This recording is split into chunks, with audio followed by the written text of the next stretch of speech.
Assalamualaikum warahmatullahi wabarakatuh. Perkenalkan, saya Aisyah dari Ilmu Ekonomi Angkatan 54. Kali ini saya akan mencoba menjelaskan sedikit mengenai pembahasan soal teori mikroekonomi 1 sesi 12. Semoga bermanfaat ya. Di sini kita bahas soal pertama, yaitu pilihan ganda. Pernyataan di bawah ini yang terkait dengan pernyataan normatif kecuali ingat dulu, pernyataan normatif adalah pernyataan yang bukan fakta, jadi lebih ke pendapat yang dia itu mengaitkan sesuatu dengan paham, norma atau teori yang dia percaya. Nah, jadi tanda-tandanya itu biasanya ada pada sebaiknya, seharusnya, jadi kayak bukan kejadian yang ada banget gitu. Nah, terus kalau lawan dari pernyataan normatif adalah pernyataan positif, yaitu yang menyatakan kejadian sebenarnya. Kalau di ekonomi itu biasanya disertai data inflasi bulan ini sekian persen, tingkat investasi menurun akibat pandemi kayak gitu-gitu, itu adalah termasuk pernyataan yang positif. Nah, terus di sini pilihan A terkait dengan unsur nilai dan value judgment. Nah, ini tergantung sama individu. Jadi kayak tiap-tiap individu itu pasti beda-beda dalam memahami unsur nilai dan value judgment. Ada juga teori yang mengatakan soal value judgment, tapi dia belum tentu terjadi di dunia. Nah, terus yang B terkait dengan bagaimana alokasi sumber daya harusnya dilakukan. Jadi kayak ada juga kan teori alokasi sumber daya. Nah, di sini juga belum tentu sesuai sama kondisi nyata atau belum tentu kejadian. Jadi dia masih termasuk dalam pernyataan normatif. Lalu yang C terkait dengan sistem filsafat dan kebudayaan. Nah, ini jelas banget merupakan bagian dari kayak norma yang dipercaya atau kepercayaan dari masyarakat. Jadi dia tidak termasuk sebagai pernyataan positif atau dia adalah termasuk pernyataan normatif. Nah, selanjutnya yang dia terkait dengan kejadian nyata yang terjadi dalam sistem perekonomian. Nah, karena dia berupa kejadian nyata kayak yang tadi udah aku jelasin, maka dia termasuk dalam pernyataan positif. Maka jawabannya untuk nomor 1 adalah B. Nah, selanjutnya berikut adalah aksioma pilihan yang harus dilakukan pelaku ekonomi dalam menentukan pilihan yang rasional. Nah, jadi kita harusnya kalian juga ya tahu ya kalau misalnya dalam menemukan pilihan yang rasional dalam rangka mencapai sesuatu sebagai target, kita itu terikat pada 3 aksioma, yaitu atau aksioma itu adalah pernyataan yang dapat diterima tanpa diberi pembuktian. Jadi kayak kita udah sepakat untuk mendapatkan kepuasan optimis, kita harus bertindak rasional yang mengikuti 3 aksioma. Yang pertama ada kelengkapan atau kompleksitas, terus ada transitivitas dan kontinuitas. Jadi yang bukan adalah kegunaan. Oke, terus sekarang kita bahas satu-satu ya mengenai kelengkapan, transitivitas dan kontinuitas. Yang dimaksud dengan kelengkapan atau kompleksitas itu adalah misalnya gini, jika A dan B merupakan 2 kondisi atau situasi, maka setiap orang harus selalu bisa menspesifikasikan pilihan dia, persepsi dia mengenai A dan B itu. Apakah A lebih disukai daripada B, apakah sebaliknya B lebih disukai daripada A, atau A dan B sama-sama disukai. Nah, berdasarkan 3 hal ini atau 3 poin ini, kita bisa nantinya nggak akan bingung lagi dalam keputusan mengenai pilih A atau B. Atau kalau A dan B sama-sama disukai, ya udah kita akan ambil keseimbangan di antara keduanya. Jadi kita konsumsi A dan B bisa dilakukan secara seimbang. Nah, jadi setiap orang tahu mana yang baik dan mana yang buruk, sehingga bisa menentukan antara 2 alternatif yang ada di ada. Nah, terus yang kedua adalah transitivitas, yaitu jika seorang menyatakan lebih menyukai A daripada B dan menyukai B daripada C, maka orang tersebut harus lebih menyukai A daripada C. Nah, jadi gini, kita itu harus dari awal kan udah tahu kita lebih suka A dibanding B. Terus dari B sama C kita lebih suka B. Nah, kan C itu ada di pilihan yang paling kita suka atau ngapain kita sebut kayak gitu. Nah, berarti sama aja kayak kita bilang ketika membandingkan A dan B, kita itu bisa bilang kalau kita lebih suka A dibanding C. Nah, sehingga kita itu nggak bisa bertentangan terkait preferensi yang kita tentukan. Jadi kalau misalnya di kurva indifferent, kita nggak pernah boleh gambarin kurva indifferentnya itu berkotak karena nanti melanggar aksioma transitif. sensitivitas ini. Jadi kan kalau misalnya berpapasan nanti akan ranking mana kurva yang memberikan kepuasan yang lebih tinggi. Sama kalian gambar dan kalian kena market. Terus yang C, kontinuitas, yaitu jika seseorang menyatakan lebih menyukai A daripada B, ini berarti segala kondisi di bawah pilihan A akan lebih disukai daripada kondisi di bawah pilihan. Jadi kalau misalnya ada dua pilihan A dan B, lalu kita sudah menentukan dari awal kita suka A, maka segala hal yang berkaitan dengan A atau ada di dalam A itu akan lebih kita sukai juga dibanding dengan segala disukai di dalam B gitu. Jadi A itu lebih menang dibanding B dalam semua aspek. Nah, terus soal nomor 3, pada teori kurva indifferent dan garis anggaran, kepuasan seseorang akan maksimum kecuali, nah ingat misalnya kepuasan maksimum itu kuncinya adalah dicapai ketika kurva indifferent bersinggungan dengan garis anggaran. Pada kondisi ini berarti slope dari kurva indifferent dan garis anggaran itu sama, makanya dia bisa bersinggungan. Nah terus berarti A dan C benar ya, A dan B benar, terus B dan D benar. Nah terus pada kondisi kurva indifferent bersinggungan dengan garis anggaran itu pemiringan mereka atau sebabnya itu akan sama dengan rasio harga dari kedua barang yang dikonsumsi, PS per PY. Nah jadi yang opsi A juga benar karena slope dari garis anggaran itu, slope dari kurva indifferent itu disebut sebagai marginal rate of substitution. Nah, jadi A, B, dan D benar ya opsinya. Sementara C salah karena yang sama dengan MRS itu adalah rasio harga barang. Jadi kalau rasio harga barang kita sebutnya sebagai harga relatif, bukan harga absolut, karena kalau harga absolut cuma kayak harga barang X 5.000 gitu. Sementara kalau rasio harga kan berarti harga barang X dibandingkan harga barang Y atau sebaliknya kayak gitu. Nah, terus kita lanjut nomor 4, permintaan barang Y meningkat ketika pendapatan Y meningkat. Nah, dari sini kita dapat informasi atau kita sudah bisa menentukan kalau barang Y itu adalah barang yang kita termasuk sebagai barang normal. Kenapa? Karena dia permintaannya meningkat seiring dengan peningkatan pendapatan. Nah, kalau misalnya dirumuskan DY per DI-nya itu adalah yang menghasilkan nilai positif, yaitu lebih dari 1. Nah, kenapa bisa positif? Ingatnya itu gampang, kalau misalnya di ekonomi ada konsep delta atau turunan, itu kita ngebacanya dari bawah. Jadi kayak ketika income berubah, efeknya ke Y atau permintaan Y itu gimana? Nah, kalau dia positif, berarti ketika pendapatannya berubah atau income-nya berubah, maka Y-nya itu akan berubah juga. Ketika I-nya naik, income-nya naik, maka Y-nya akan naik, ya kan? Makanya dia nilainya positif gitu. Nah, selanjutnya terkait dengan ini udah jelas ya harusnya. Nah, lawan dari barang normal adalah barang inferior, yaitu ketika pendapatan naik, permintaan terhadap barang itu malah jadi berkurang. Nah, lanjut soal nomor 5. Perusahaan yang rasional akan memperluas usahanya bila menghadapi kondisi sebagai berikut. Nah, perusahaan itu kalau mau memperluas usaha, karena dia sebagai produsen, maka orientasi dia adalah keuntungan yang setinggi-tingginya, ya kan, atau keuntungan maksimum. Nah, untuk mendapatkan keuntungan maksimum, maka jika dia mau berinvestasi lebih banyak atau melakukan ekspansi atau memperluas usahanya, dia akan hitung-hitungan dulu kayak apakah sekarang ketika ditambah investasinya nanti akan ngasih hasil yang lebih tinggi atau investasinya bisa memberikan pengembalian yang positif atau enggak. Jadi kondisinya itu ada dua. Di sini aku jawabnya ketika masih di tahap increasing rate and scale dan ketika harga lebih tinggi dari biaya total rata. Kenapa gitu?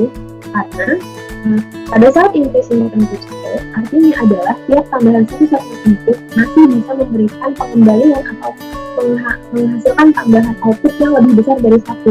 Jadi kalau misalnya kita nambahin satu tepung terigu, 1 kilogram tepung terigu, maka nanti hasil dari tepung terigu itu 1 kilogram tepung terigu itu nanti akan bisa menghasilkan output yang lebih banyak daripada 1 kilo. Jadi kan kita masih dapetin kelebihan output ngasih tambahan inputnya kan cuma 10, tapi hasilnya lebih dari 1 kilo tambahannya. Jadi sebagai produsen aku terpacu untuk coba tambah lagi inputnya, tambah lagi inputnya. Nah ini kalau di daerah kurva produksi masih ada di daerah 1, jadi masih bisa ditambah investasinya untuk meningkatkan usaha. Terus yang kedua yaitu pada saat harga lebih tinggi dibandingkan biaya rata-rata AC. Nah pada kondisi ini maka pengusaha atau produsen itu memiliki keuntungan positif sebagai insentif dalam melakukan usaha. Jadi ketika dia masih punya keuntungan positif, dia akan terpacu untuk menambah atau mengekspansi bisnisnya, karena dia bermaksud atau dia pengen dapetin tambahan keuntungan yang lebih banyak dengan cara dia menambah produksi dan menjual yang lebih banyak, sehingga dia mau mengekspansi. Jadi jawaban untuk nomor 5 adalah A dan B. Dan selanjutnya untuk nomor 6, syarat minimum dari biaya produksi untuk menghasilkan sejumlah output tertentu tercapai pada saat. Nah, di sini ini kan ranahnya produksi, atau kalau kita lihat dari pelakunya adalah produsen. Nah, berarti kita sebelumnya kan lebih sering belajar ke sisi konsumen ya kan, tentang garis-anggaran, perpendikaran. Tapi ternyata ada konsep yang mirip di konsep produksi ini juga mirip. Kita masih pakai konsep perpendikaran dan garis anggaran, tapi namanya beda. Perpendikaran di produksi itu disebutnya sebagai ISO plan, dan garis anggaran atau budget lainnya yang membatasi produksi itu disebut sebagai ISO cost. Nah, kondisi mengumpulkan biaya sama aja kayak kondisi memaksimumkan kepuasan bagi konsumen, yaitu ketika ISO cost ketika di konsumen kan ketika garis anggaran bersinggungan dengan perpendikaran, tapi kalau di produksi kita sebutnya ketika ISO cost bersinggungan dengan kebutuhan.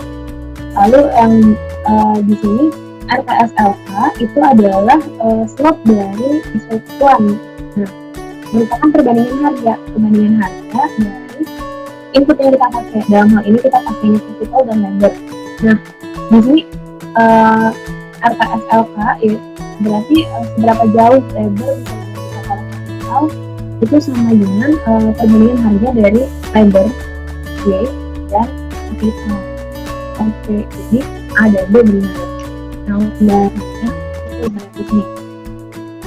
Nih, ini ISO cost yang garis anggaran sama yang kayak mirip perpendikaran itu disebutnya. Nah, cost minimizing input choices terjadi ketika ISO cost bersinggungan dengan ISO plan, dan nanti jumlah input optimum yang digunakan dalam proses produksi itu berarti yang ada di titik sini ketika K bintang dan L bintang. Nah, terus selanjutnya itu soal marginal rate of technical substitution atau RTS. Itu tadi udah aku singgung sedikit mengenai kemiringan dari ISO plan yang menunjukkan seberapa mampu input time yang digantikan oleh capital dalam memproduksi sejumlah output yang sama. Jadi kita mau pakai A atau B itu kan tergantung harga dari masing-masing tenaga kerja. Kalau misalnya harga tenaga kerja lebih murah dibandingkan kapital, maka kita akan di titik B. Tapi kalau misalnya harga kapital sekarang lebih murah, bisa aja pakai A. Nggak masalah mau pakai A atau B, karena sepanjang ISO plan yang ini, yang sama ini, dia menghasilkan output yang jumlahnya sama. Kalau di sini hasilnya adalah 20 unit output. Nah, ingat konsep harga relatif yang sama dengan kemiringan MRS pada perpendikaran yang bersinggungan dengan garis anggaran atau keputusan maksimum. Hal ini juga berlaku pada fungsi produksi, yaitu ketika kondisi optimum atau tadi kita lagi nyari minimalisasi biaya. Kemiringan ISO plan di RPSLK akan sama dengan harga relatif labor atau B dan terhadap kapital atau P, sehingga dituliskan RPSLK sama dengan 2 pasti A dan B benar. Terus nomor 7, jika marginal utility X sama dengan marginal utility Y sama dengan 8, sedangkan PX per PY sama dengan 12, maka seorang konsumen rasional akan untuk memaksimum kepuasannya. Jadi di sini kita harus tahu dulu bahwa kepuasan maksimum itu dicapai pada saat MUS atau marginal utility X sama dengan marginal utility Y dan sama dengan rasio harga dua barang yang dikonsumsi. atau di sini PX per P. Sehingga dalam kasus ini, konsumen akan menambah konsumsi X dan Y sampai saat marginal utility X dan sama dengan marginal utility Y sama dengan PX per P. Jadi jawabannya adalah D.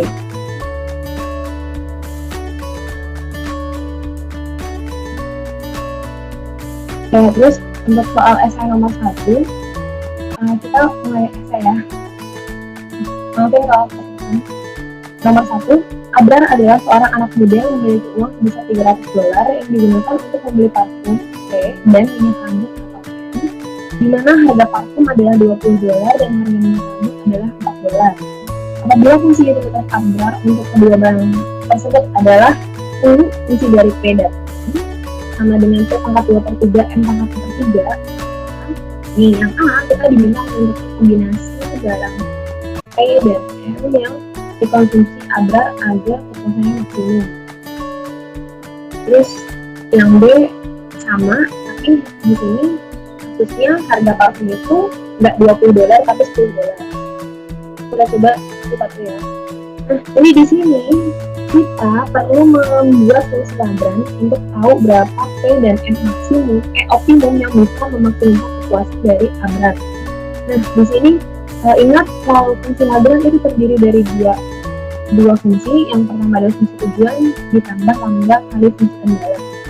Nah, karena di sini diminta memaksimalkan kepuasan, maka fungsi tujuan kita adalah fungsi utilitas, sedangkan fungsi kendala kita adalah fungsi income.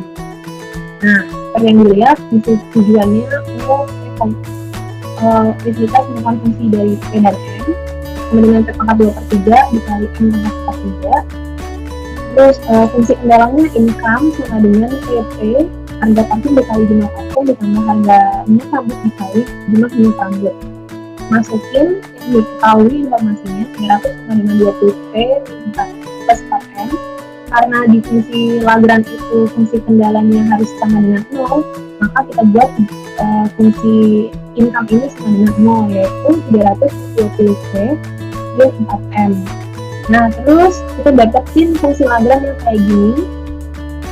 Lalu kita cari first order condition atau turunan pertama dari fungsi Lagrange terhadap variabel-variabel terbentuk yang ada di dalam fungsinya.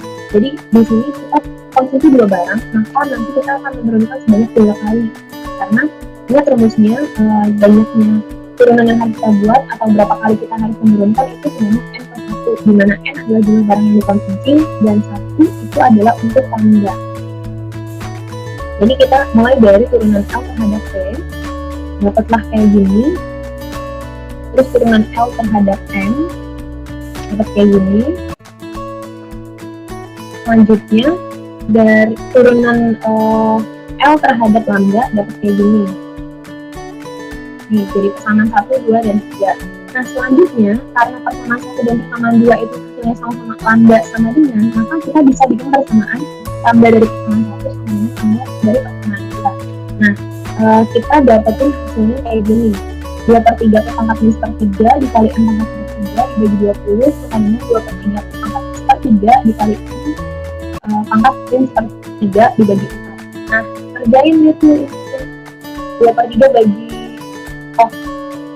bisa dikali silang, ya kan? Setelah dikali silang kita kerjakan 2/3 bagi per 3 itu 2, P-nya ini negatif dikurangin positif, berarti P-nya nanti pangkat minus 1 berarti jadi penyebut atau pembagi. Terus M-nya sepertiga ditambah 2/3 minus 1, jadi dia di atas 2M per P sama dengan 5, atau kita bisa bilang 2M sama dengan 5P atau M sama dengan 5/2P sebagai persamaan.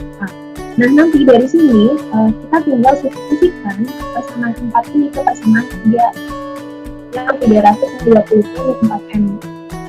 Kita dapetin nilai P sama dengan 10, lalu substitusiin P sama dengan 10-nya ini ke ini, maaf ini 10 di situ. Jadi M sama dengan 5/2P sama dengan 5/2 kali 10 sama dengan 25. Nah, jadi jumlah parfum dan minyak rambut yang harus dikonsumsi ada kepuasan maksimum adalah masing-masing sebesar 10 dan 25 ya. Lalu untuk yang B, angkanya sama persis, cuman di fungsi kendala ini diganti jadi 10P. Jadi kita dapat lambda, dapat fungsi Lagrange yaitu P pangkat 2/3 M pangkat 1/3 ditambah lambda 300 min 10P itu 4M. Lalu kita turunkan satu-satu terhadap variabel P, lalu turunkan terhadap variabel M, dan kita turunkan terhadap lambda. Karena di sini lambda sama dengan lambda, maka kita buat lagi dari hasil turunan persamaan dari 2, kita dapetin kayak gini. Dan kita dapat persamaan 2M per P. 2M per P sama dengan 2,5 sama dengan 2M sama dengan 2,5 P. M sama dengan 2,5 bagi 2, P sama dengan 1,25 P. Nah, ini sebagai persamaan 4. Kalau tidak kita substitusikan persamaan 4 persamaan 3, dapatlah P sebesar 20, dan kita substitusikan P sama dengan 20 ke persamaan 4, dan kita dapetin hasil M-nya sebesar 25. Nah, jadi konsumsi output dan bintang dengan kasus agar ada kelasnya maksimum adalah masing-masing sebesar 20 dan 25 unit. Nah, terus lanjut soal nomor 2. Harga barang merupakan salah satu indikator penentu permintaan akan suatu barang. Apabila terjadi kenaikan harga ceteris paribus, maka jelaskan secara grafik adanya efek tersebut terhadap barang normal dan barang diskon. Nah, kalau barang normal, ingat di setiap jenis barang kita misalnya ya, kalau diminta kayak gini kan gak jelas nih apakah harga naik atau turun. Tapi kalau aku lebih suka mencontohkannya harganya itu turun untuk komoditas X. Nah, maka kita misalkan komoditas X itu harganya turun. Nah, efek substitusi dari penurunan harga salah satu barang adalah peningkatan konsumsi terhadap barang yang harganya turun itu. Nah, secara alami konsumen akan lebih suka untuk mengkonsumsi barang yang harganya lebih murah. Nah, maka di sini efek substitusinya itu dari A ke B. A adalah kondisi awal. Ya, tingkat kepuasan optimum ketika kondisi awal. Lalu sebenarnya karena si efek substitusi tadi itu tidak menyebabkan perubahan garis anggaran, maka dia juga tidak menyebabkan perubahan kurva indikaran atau tetap ada di kurva indikaran U1 dan GA1. Nah, terus ada lagi yang namanya efek pendapatan. Kalau efek pendapatan itu adalah terjadi karena kita misalnya gini, kan pendapatan nominalnya tetap misalnya. Dan ini kan yang berubah cuma harga barang X. Tapi secara daya beli atau pendapatan realnya, ketika harga X itu turun, sebenarnya kita punya daya beli yang lebih tinggi terhadap barang X. Makanya di sini GA1 geser ke GA2 secara tidak sejajar ke arah X yang lebih banyak. Karena di sini menunjukkan daya beli terhadap barang X itu meningkat. Nah, selanjutnya kita tinggal geser kurva utilitas U1 ke kondisi yang baru yang bersinggungan dengan GA2. Aku dapat titik C. Nah, terus dari kan titik garis anggaran 2 ini kita bikin sebagai garis anggaran bayang-bayang untuk menentukan efek substitusi dari perubahan harga barang X ini terhadap kondisi yang di kondisi B ini. Maka setelah aku bikin garis putus-putus lalu aku geser garis yang sejajar dengan garis anggaran 2 ini di daerah B, di titik B itulah yang bersinggungan dengan kurva indikator 1 atau kurva U1 ini. Maka di sini A ke B disebut sebagai efek substitusi dan B ke C disebut sebagai efek pendapatan. Karena ingat pendapatan itu menyebabkan perubahan pergeseran garis anggaran dan kurva utilitas. Kurva indikator maksudnya. Nah, jadi nanti efek totalnya adalah A ke B tambah B ke C atau efek substitusi tambah efek pendapatan. Nah, berarti di sini penurunan harga pada barang normal X akan menyebabkan utamanya preferensi untuk mengonsumsi barang X lebih banyak pada efek substitusi, yaitu yang A ke B. Pada efek pendapatan, barang normal yang sifat permintaannya meningkat seiring dengan peningkatan pendapatan menunjukkan efek pendapatan meningkat. Nah, kalau dia barang normal, maka nanti efek pendapatannya itu akan makin ke kanan. Karena barang normal, ingat kalau pendapatannya makin tinggi, konsumsinya makin banyak. sehingga nanti efek akhirnya titik C itu ada paling kanan. Nah, terus sekarang untuk barang given, kita baca dulu. Penurunan harga pada barang given menyebabkan bertambahnya preferensi untuk mengonsumsi barang X. Nah, efek substitusinya sama. Pada efek pendapatan, barang given yang sifat permintaannya meningkat seiring dengan penurunan daya beli atau berkurang seiring dengan peningkatan daya beli menunjukkan efek pendapatan makin lebar atau besar dibandingkan efek substitusi. Nah, di sini yang jadi keanehan adalah barang given ini ketika harganya turun, nah harga turun tadi kan meningkatkan daya beli. Nah, dengan meningkatkan daya beli itu malah membuat permintaan terhadap barang given ini turun. Jadi dia kalau harganya turun, baru permintaannya turun. Kan jadi aneh gitu, makanya di ekonomi disebutnya paradox of given, karena dia nggak sesuai, atau dia aneh. Nah, di sini kita lihat karena tadi dibilang juga efek pendapatannya sangat besar, lebih besar dari efek substitusi, maka kita harus gambarkan titik asalnya, titik asalnya kan bisa. Efek substitusinya ke kanan karena terjadi penurunan harga X. Jadi benar nih dari A ke B. Nah, efek pendapatannya itu lebih besar daripada efek substitusi, maka kita harus memastikan gambar kita punya titik C yang ada di bagian paling kiri lebih kecil atau lebih kecil dibanding titik awal yang X1. Ini karena tadi barang given itu tuh pengaruh pendapatannya itu gede banget, lebih gede dibandingkan pengaruh substitusinya. Nah, bisa lihat di sini A sampai B itu efek substitusi, yaitu kecenderungan konsumen untuk mengonsumsi barang yang lebih murah dan lebih banyak sehingga tidak menyebabkan kebutuhan baru. Lalu B ke C merupakan efek pendapatan, yaitu secara real ketika harga barang turun maka daya beli pendapatan yang dimiliki untuk membeli barang tersebut meningkat. Akibatnya garis anggaran bergeser tidak sendiri ke kanan karena penurunan harga hanya terjadi pada salah satu harga barang, dalam hal ini harga barang X yang berubah, yaitu jadi lebih murah gitu. Dan terbentuk kurva indifferent baru. Nah, kurva indifferent barunya itu adalah kurva indifferent lama yang digeser. Jadi harus mirip mungkin kalian kalau menggambar. Kalau pakai komputer masih mending karena bisa di copy paste gitu ya, terus digeser-geser. Tapi kalau gambar manual kalian harus berhati-hati dan pastikan kalau menggambar kayak gini kurvanya itu nggak boleh berpotongan dimanapun. Jadi kalau kayak gini kan aku gambarin ini emang agak nggak mirip kurvanya, tapi aku lebih mementingkan untuk tetap bikin kurva itu nggak saling berpotongan. Jadi di sini kan aku gambarnya emang nggak berpotongan, tapi kan kalau misalnya aku gambar yang ini agak melengkung gitu, nanti di suatu titik aku bisa aja ketika ditarik garis itu akan berpotongan di suatu titik. Nah, itu harus dihindari. Jadi kayak aku kalau gambar yang barang given ini emang agak kesulitan karena dia aneh jadinya, dan aku selalu berusaha untuk bikin gambar yang agak lurus gitu, nggak melengkung banget untuk menghindari perpotongan mereka berdua di satu titik ketika garisnya dimakin panjangin gitu. Nah, terus AC merupakan efek total pada barang normal, hasilnya merupakan efek substitusi tambah pendapatan yang keduanya itu searah, misalnya positif semua, negatif semua.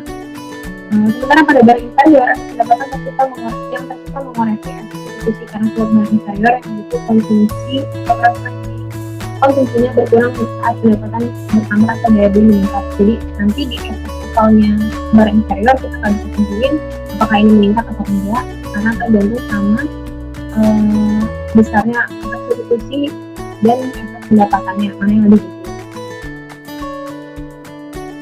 Lalu selanjutnya barang given versus barang inferior, karena sebenarnya mirip kata berdua ini, kita kadang bingung membedain.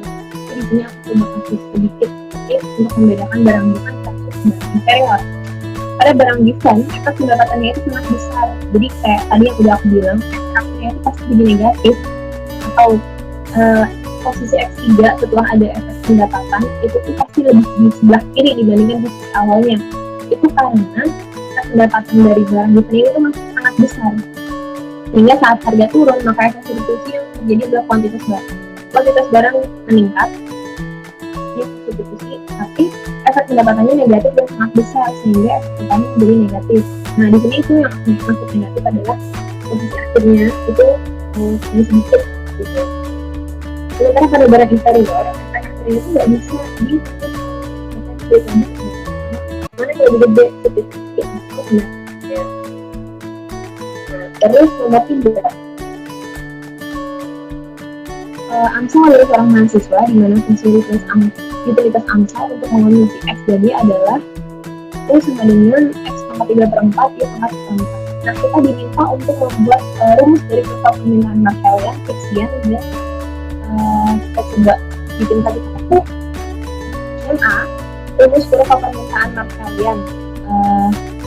Di sini kita punya kalau Marshallian, kita itu dalam membuat fungsi permintaan ini tuh kita pakai Lagrange juga, tapi bedanya yang Marshallian sama Hicksian, kalau Marshallian fungsi tujuannya itu adalah fungsi utilitas, sementara fungsi kendalanya adalah fungsi anggaran. Nih, makanya Lagrange dapat kayak gini. Terus nanti tinggal kita turunin satu-satu dari semua variabel yang digunakan, karena di sini ada 2 barang, berarti kita turunin Lagrange 3 kali terhadap X, terhadap Y, terhadap lambda, dapat persamaan 1, 2, 3. Lalu kita menyamakan persamaan 1 dan 2 sehingga dapat persamaan kayak gini. Nah, kita dapat persamaan 4 PSX sama dengan 3 PYY, dan persamaan 5 PYY sama dengan PSX bagi 3. Udah tuh, dapat kayak gitu ya. Terus nanti kita tinggal substitusiin satu-satu, persamaan 3, persamaan 4 ke 3 sama 5 ke 3, dan kita dapat akhirnya fungsi Y. Di sini ada Y. Nah, Y-nya itu karena tadi fungsi tujuan yang kita gunakan adalah fungsi utilitas, sementara fungsi kendalanya adalah fungsi anggaran, maka di sini kita pakai notasi M untuk mengindikasikan itu adalah permintaan Y terhadap pada Marshallian. Nah, kita dapat I per 4 PY. Sementara tadi selanjutnya kita bikin substitusi persamaan 5 ke persamaan 3, lalu kita dapetin XX dengan 3 per 4X. Nah, ini adalah Y dan X ini adalah kurva permintaan dari Marshallian. Sementara kita lanjut untuk rumus kurva permintaan Hicksiannya.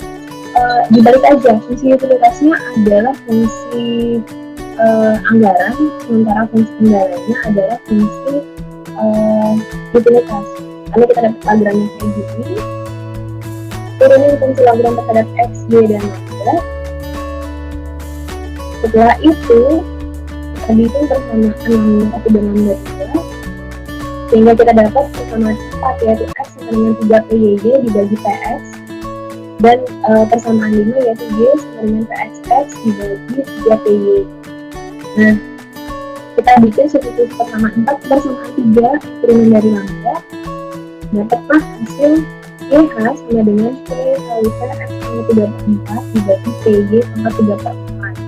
Sementara kita substitusikan persamaan 5 ke persamaan 3, kita dapat hasil ini XA maksudnya. XA sama dengan 1,31 P kali PY sama 3/4 dibagi PX sama 3/4. Ini XA ya. Jadi XA dan YH ini adalah fungsi kurva permintaan Hicksian. Terus selanjutnya soal terakhir, diketahui fungsi permintaan barang X yaitu X sama dengan 2000 dan 0,2 PX plus 0,4 PY dikurang 0,2 I. Lalu kita diminta yang A untuk elastisitas pendapatan, dia sudah tahu nilainya 0,5, dan kita diminta untuk nyari berapa sih tingkat pendapatannya. Nah, tingkat pendapatannya ya udah, elastisitas pendapatan itu kan definisinya adalah seberapa besar respon perubahan permintaan satu barang ketika pendapatannya berubah. Dalam hal ini itu barang X, kita punya rumus. Nah, karena di sini juga kita mengetahuinya berupa fungsi, berarti kita pakai rumus elastisitas bukur, elastisitas titik. Jadi di elastisitas titik kita cuma perlu nyari turunan rumus permintaannya, turunan fungsi permintaan terhadap variabel apa yang mau dicari. Di sini income, berarti turunan fungsi permintaan X terhadap income atau 2X per 2I dikalikan income per X-nya berapa. Nah, sekarang kita udah tahu elastisitas pendapatannya 0,5. Turunan X terhadap I itu minus 0,25 dikali I, ini belum tahu. Terus konsumsinya itu sekarang 1000, berarti 0,25 ini dikali 100, ini dikali 90 ya. Jadi kita dapat I sama dengan 2000. Nah, Terus termasuk kategori apa barang S dilihat dari hubungannya dengan pendapatan. Jadi dari awal baca soal itu kita udah bisa hubungan apa jenis barang S itu apa.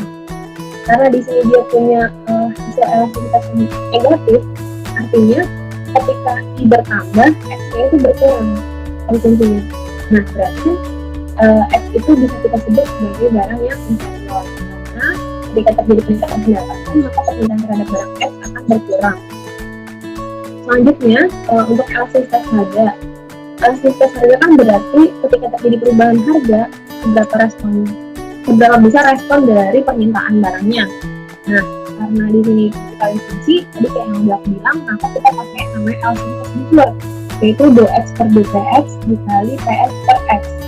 Nah, di sini kita tinggal menunjukkan aja keuntungan x terhadap px 0,25, px 50, px 100.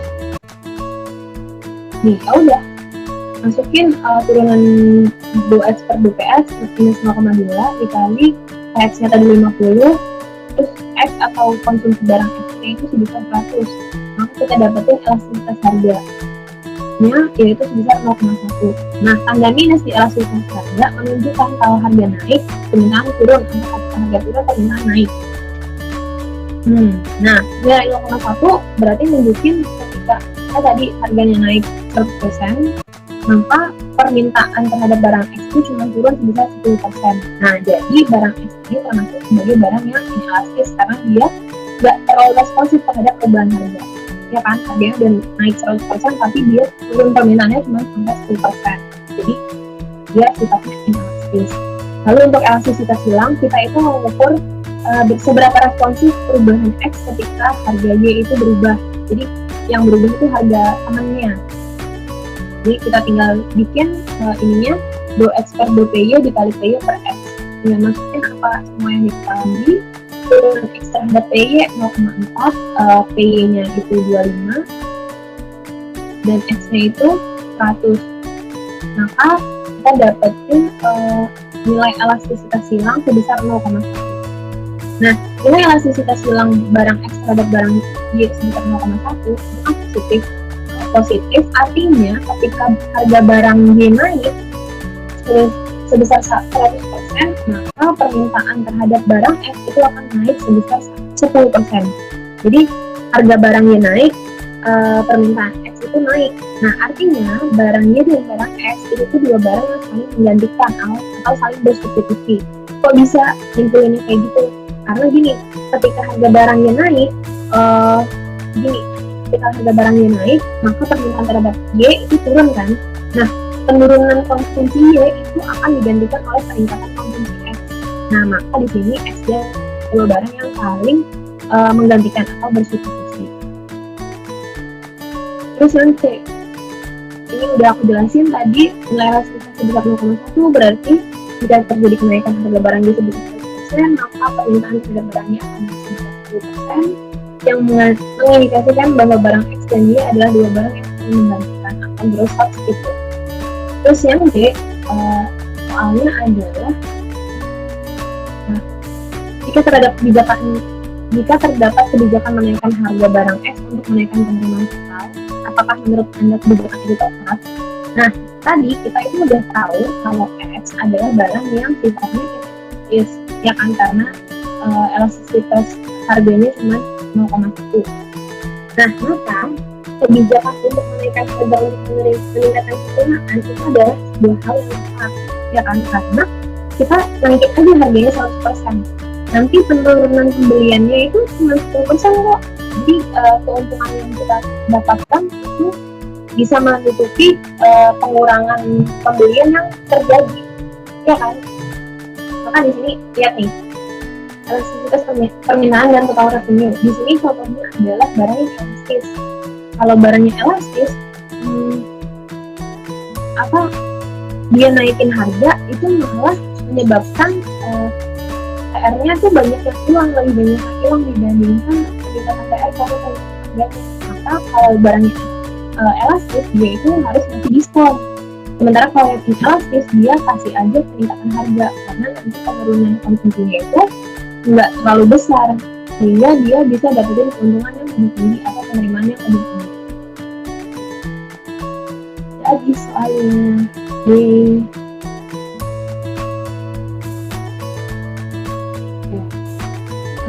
Terima kasih atas perhatiannya.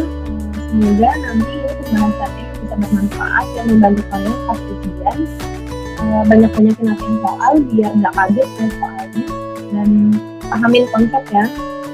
Jadi kalau pahamin konsepnya, insya Allah kata-katanya diputar-putar kayak gimana juga insya Allah bakal bisa jawab soal ujian.